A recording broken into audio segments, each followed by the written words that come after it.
Yeah, this is not good. Can only hope that's not like dead engine, but it quite possibly could be. Friday started out pretty normal. I went to the gym, got attacked by the wilderness creature that roams the house, then headed out to pick up my girlfriend from her leaving do at work. Of course, I put my foot down on the viaduct to get up to the speed limit, like you have to do, but then disaster struck. It's absolutely over everything. Oh, Jesus. Yeah. I have no idea what from yet. I don't know what it's come out of. Honestly.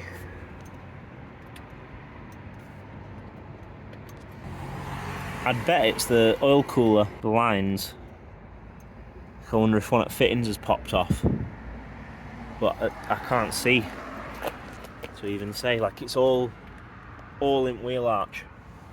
And like everywhere.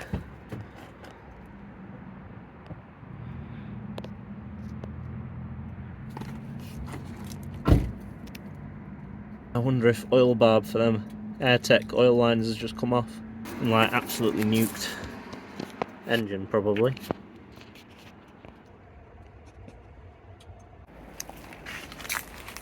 This is not what you want.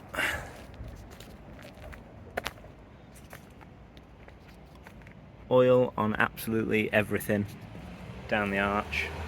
I'll put the torch on in a second so you can see, because this is going on YouTube at some point.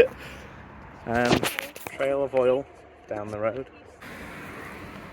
Look at that mess. It's sprayed oil everywhere. And there's a decent litre puddle underneath it, still dripping. It's just VXR things, isn't it? It's what we have to get used to. You look impressed, Courtney. I'm so tired. Well, I'm going to blame you because I'm picking you up from a night out. I was doing a leisurely 5,000 or 6,000 RPM when the oil pressure light came on. Leisurely. See the oil trail leading up to the car? Greta will not be pleased. Then again, she can f off because neither am I. So there's the trail of oil. VXR's left. I saw the oil light halfway down Tinsley Viaduct on my way home. And yeah, the VXR for whatever reason doesn't want to switch off on the keyless button while it's moving. So follow the trail. You're pretty much screwed if you lose oil pressure. Like, I wanted to kill it immediately and just roll it, hopefully onto the roundabout, but no chance. It's just not possible with these. So by the time I got to here, with no oil pressure, idling it, it was rattling a bit, to say the least. Didn't sound good. At least we've got this lovely new head unit, eh? We can watch YouTube. I think I'll be needing one of them when today's gone. One of them forged R&D engines or something. You having fun? Just swap to a plane, go fly plane instead. I might. Probably cheaper than owning one of these things. Did you get a good pull? Not bad. This is how we're passing the time. Still waiting for recovery.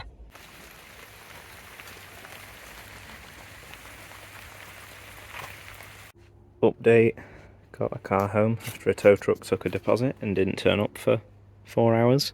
So yeah, it happened at like 2. Got home at 6:30 or something.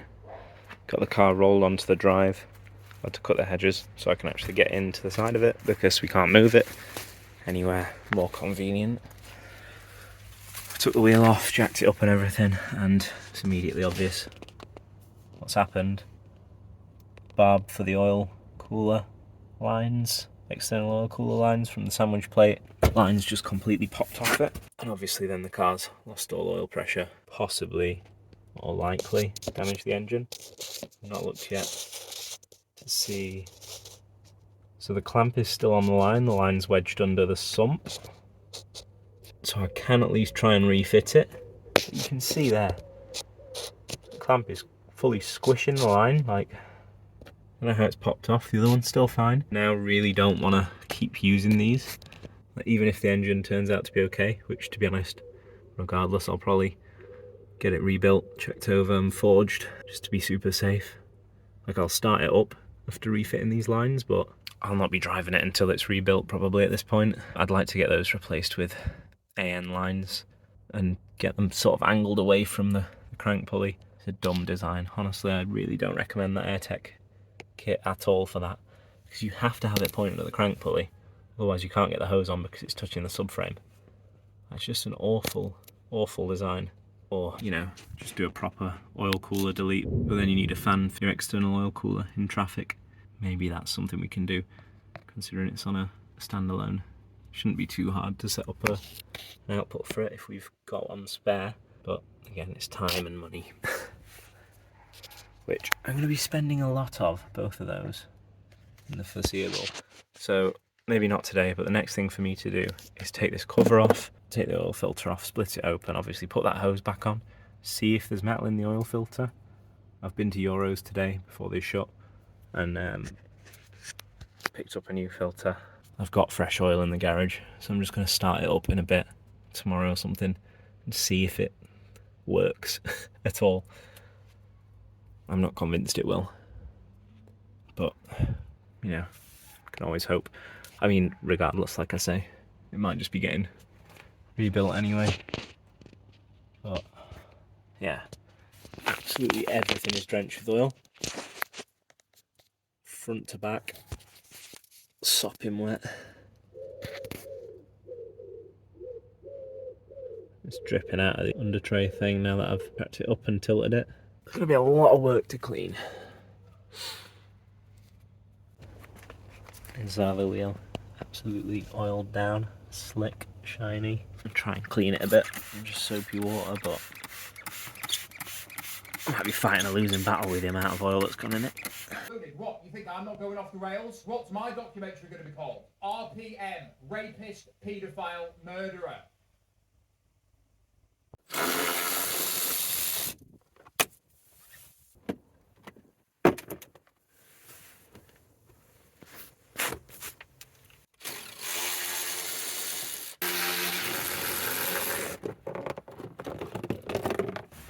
So I'd originally thought, you know, it could be this has touched the crank pulley and rubbed through, but looking at them, they're actually miles away from it. So it looks like it's just moved, pulled tight or something, and it's popped off. I mean, that's tight. It's not loose, so I guess we're just gonna have to loosen it off, put it back on, take the filter off, chop it open, see what metal's inside, if any. New filter on, fill it up with oil, and see how bad it is. Probably really bad though. As far as where the blame lies, a few things really. The AirTech oil cooler kit is supposed to come with Jubilee clips. As you can see, I've fitted some, but my kit didn't come with any in the packet. The day that I fitted all of the stuff, the AirTech stuff, in that one video that I did, I spent like an hour looking around for all the clips as if I dropped them, went through all the packets of all the stuff that I'd ordered and there were none.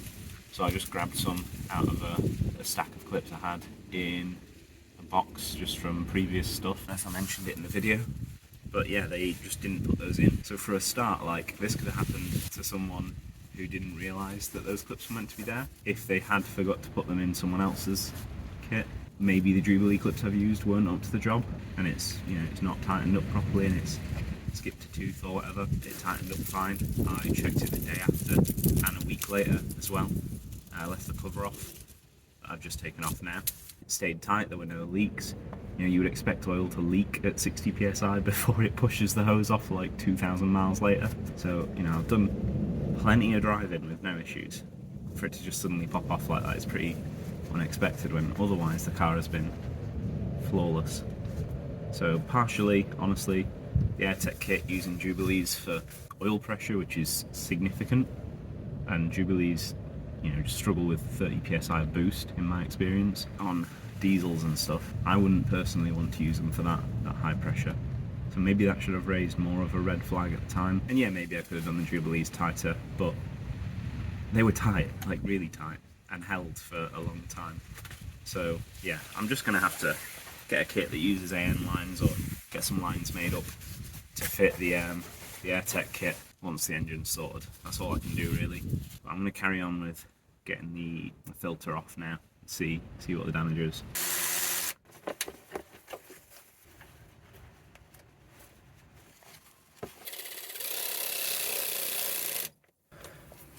That's as tight as I can get it. So if that doesn't want to stay on, then I don't know what would. Right, oil filter time.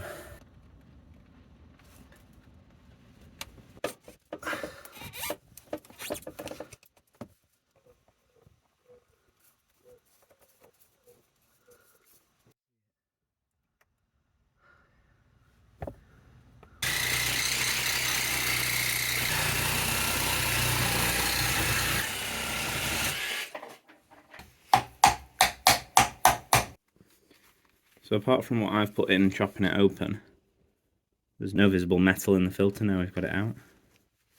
Like, it looks pretty clean. This side doesn't because I put a saw down it, but yeah, that looks fine.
Well, this has just happened as well.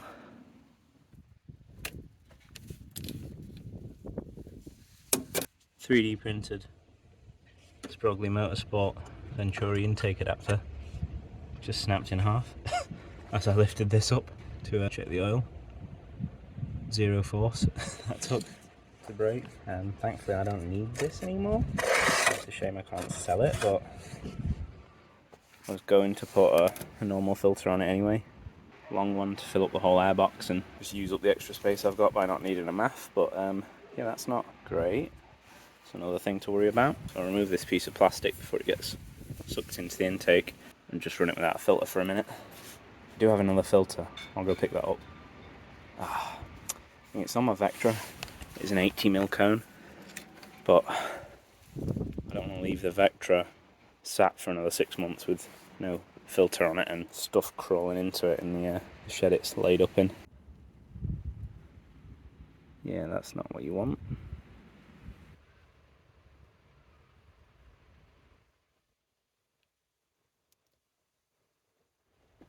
Right, so we're full of oil again. It's time to start it up and see if it's making any funny noises or any more than it used to.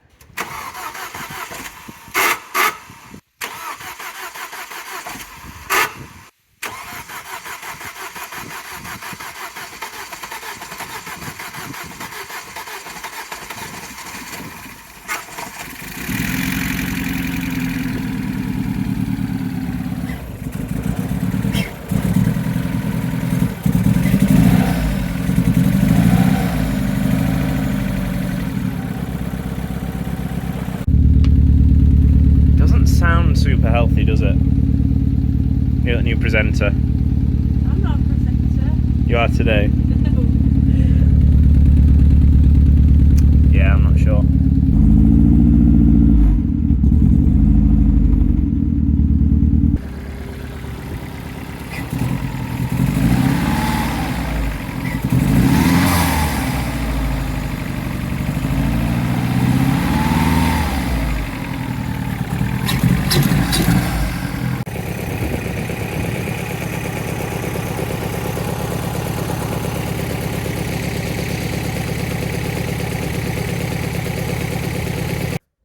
yeah, safe to say it's a bit broken. I guess all that I can do is send it off to Rusty Auto, or you know, whatever shop can get it in really to get it forged, and see what the damage is, get it rebuilt, and hopefully it comes back stronger, at least in time for one of the 2 track days I've got booked. But yeah, until I can give you some sort of update on it, until something happens, I'll see you in the next video, whatever that will be. Thanks for watching, like and subscribe to help me feel better about my broken car, and see you in the next one.